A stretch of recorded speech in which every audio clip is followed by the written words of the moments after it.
Bonjour à tous, dans cette vidéo je veux parler de tout ce dont vous avez besoin pour faire de longs trajets en voiture électrique parce que oui, il est tout à fait possible de faire de longs trajets en voiture électrique.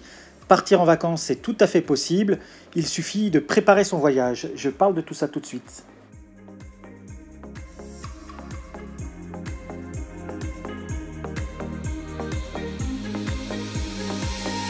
Mais avant cela, si tout ce qui concerne la voiture électrique en général ou bien l'univers Tesla vous intéresse, je vous invite à vous abonner à la chaîne. Vous pourrez suivre toutes les vidéos concernant ces sujets.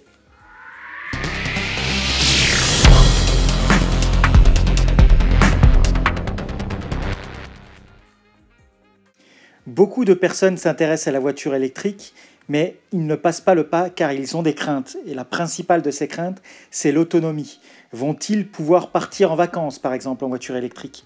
Ils se posent beaucoup de questions. Lorsque je parle de voiture électrique à mon entourage, c'est tout le temps les mêmes questions. Quelle est l'autonomie de ta voiture? Où c'est que tu peux la recharger? Au travail, à la maison, sur un long trajet?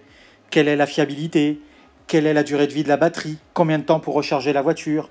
Toutes ces questions sont toujours les mêmes, des craintes basées sur des a priori qui font qu'un bon nombre de personnes qui s'intéressent à la voiture électrique ne passent pas le pas.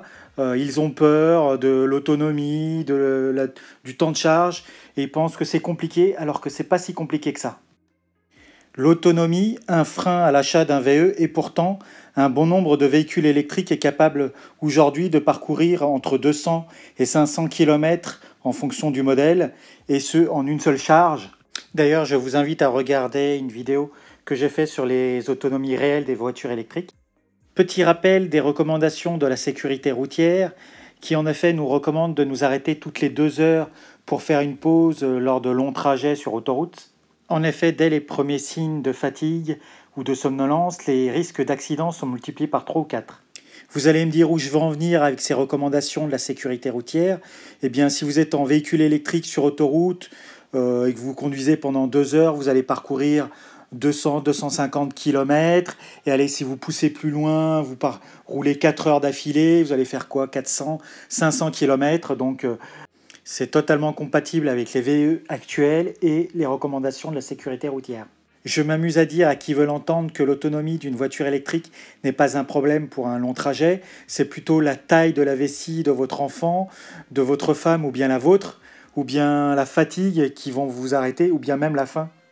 Donc les pauses pipi, les pauses déjeuner, les pauses repos, détente toutes les 2 à 4 heures sont compatibles avec la voiture électrique. Vous vous arrêtez 20-30 minutes pour vous détendre, le temps nécessaire pour recharger 80% de votre batterie et disons max 1 heure pour recharger la totalité. Avant de commencer, quelques chiffres. Selon l'AVER, 29 578 points de recharge ouverts au public en mars 2020 en France. Entre 2015 et 2019, le nombre de bornes de recharge a été multiplié par 3. Et entre mars 2019 et mars 2020, le nombre de points de recharge a augmenté de 15%. Le maillage du territoire est de plus en plus dense et homogène, notamment dans les grandes villes et le long des autoroutes. Ainsi, avec une moyenne de 5000 bornes depuis chaque année, le réseau de points de recharge pour voitures électriques s'étoffe. L'AVER estime qu'il y a 212 000 bornes de recharge privées en France. Les bornes de recharge pour véhicules électriques privés représentent l'essentiel du parc de bornes de recharge en France. D'après l'AVER, plus de 90% des recharges de véhicules électriques se font à domicile ou au travail. En effet, la recharge d'un véhicule électrique au domicile ou sur le lieu de travail constitue l'option la plus pratique et la plus économique pour les usagers. L'Union européenne préconise un ratio de 1 borne de recharge pour 10 véhicules électriques.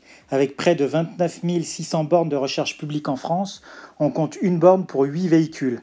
Ainsi, même si le nombre de véhicules électriques en circulation en France est déjà important, il y a suffisamment de bornes de recharge publique pour faire face à la demande. Le nombre de bornes de recharge ouvertes au public continue d'augmenter. Ce réseau devrait continuer à pouvoir approvisionner tous les véhicules électriques en circulation. Les investissements de l'État, des collectivités locales et du secteur privé permettront ainsi, a priori, d'assurer la recharge au quotidien et répondre aux besoins de déplacement de ceux qui roulent en voiture électrique. Le gouvernement s'est fixé un objectif de 100 000 bornes de recharge électrique accessibles au public en France d'ici 2022. Le développement des bornes de recharge publiques est une condition essentielle au décollage du marché des VE. En effet, si l'autonomie des véhicules électriques a largement progressé ces dernières années, les automobilistes demandent encore à être rassurés sur ce point, notamment pour les longs trajets. Or, on compte déjà plus de 200 stations équipées en bornes de recharge rapide sur autoroute. Ainsi, avec un point de recharge rapide tous les 70 km au minimum, rouler sur des longues distances n'est plus vraiment un problème en France. D'autant plus que ces bornes de recharge rapide permettent de récupérer 80% d'autonomie en seulement 20 à 30 minutes, le temps d'une pause. Alors, de quoi avons-nous besoin pour faire un long trajet en voiture électrique?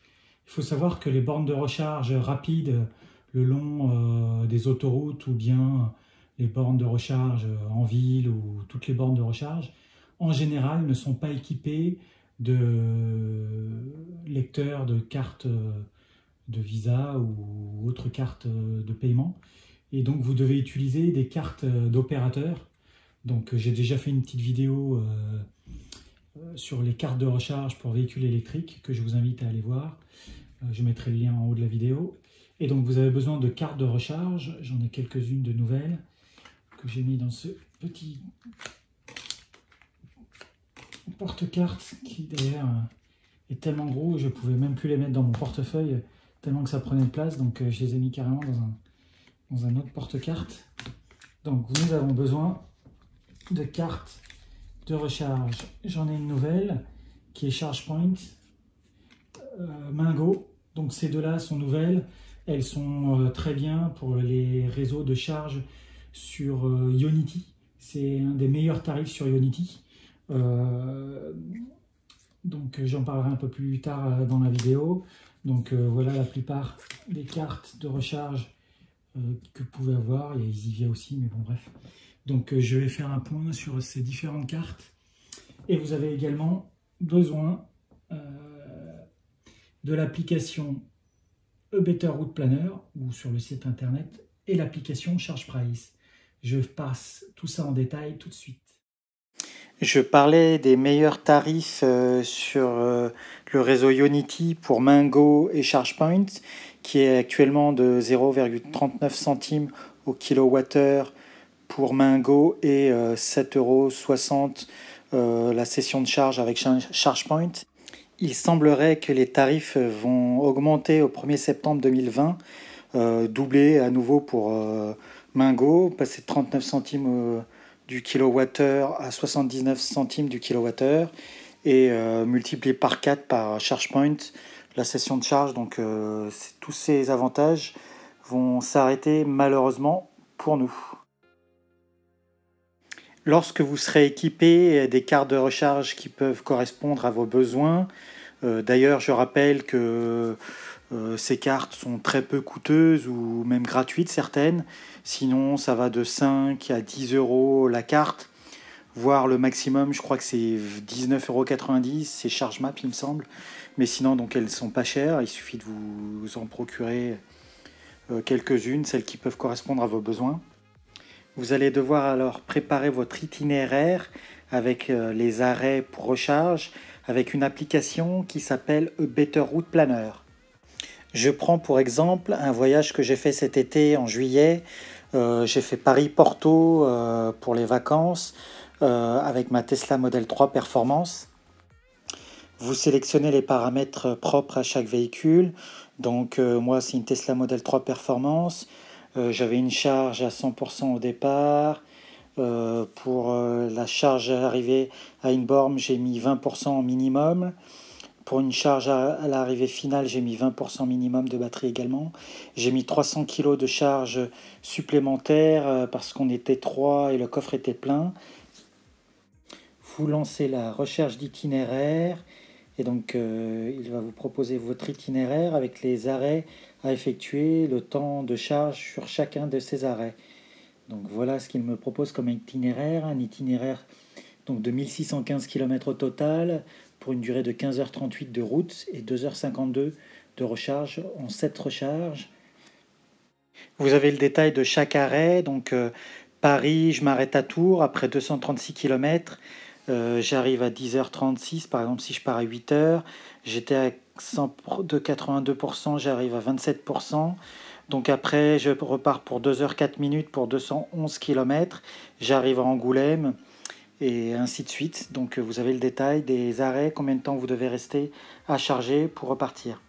Je tiens à préciser que les possesseurs de Tesla sont dispensés de l'utilisation de tels outils comme Better Route Planner, car s'ils le veulent, avec le réseau superchargeur Tesla, qui est donc un des réseaux de supercharge le plus développé au monde, et en Europe et dans le reste du monde, et l'application maison donc de l'interface Tesla, ils peuvent directement depuis leur voiture mettre la destination, et leur Tesla va leur proposer un itinéraire et les arrêts nécessaires aux différents superchargeurs et le temps qu'ils devront passer pour passer à l'étape suivante. Ainsi, je vais vous montrer le même itinéraire avec un véhicule autre que Tesla qui ne dispose donc pas de son propre réseau de superchargeurs. Donc pour cela, il suffit d'aller dans les paramètres de Better Route Planner, sélectionner un autre véhicule. Donc pour l'exemple, je vais prendre par exemple un Kia Niro 64 kWh de batterie. Je garde les mêmes paramètres, 300 kg de charge, 20% à l'arrivée, 20% à l'arrivée à une borne, et je lance l'itinéraire. Ainsi, l'application va sélectionner l'itinéraire en proposant les arrêts selon les différentes bornes des différents réseaux. Par exemple, Ionity, le réseau Corridor d'Isivia, par exemple. Donc, je lance la recherche. Ça tourne. Et voilà, donc pour un parcours donc pareil de 1542 km, il y a cette fois-ci 5h19 minutes de temps de charge sur 9 charges, et donc vous voyez les différentes bornes. Je vois par exemple un arrêt à Poitiers sur le réseau Ionity pour une charge. Autre exemple, un Paris-Marseille par exemple. Donc vous lancez l'application, il va vous sélectionner l'itinéraire. Donc c'est toujours avec la Kia e-Niro 64 kWh de batterie. Donc ça vous propose un itinéraire de 777 km, 7h17 de route et 2h13 de recharge. Donc je vois un arrêt à Corridor, un arrêt Ionity, un autre arrêt à Ionity. Donc vous voyez, donc voilà, c'est précis avec le temps de charge, les temps d'arrêt. Prenons le même itinéraire avec un autre modèle. Donc là, la conso de référence était 179 kWh.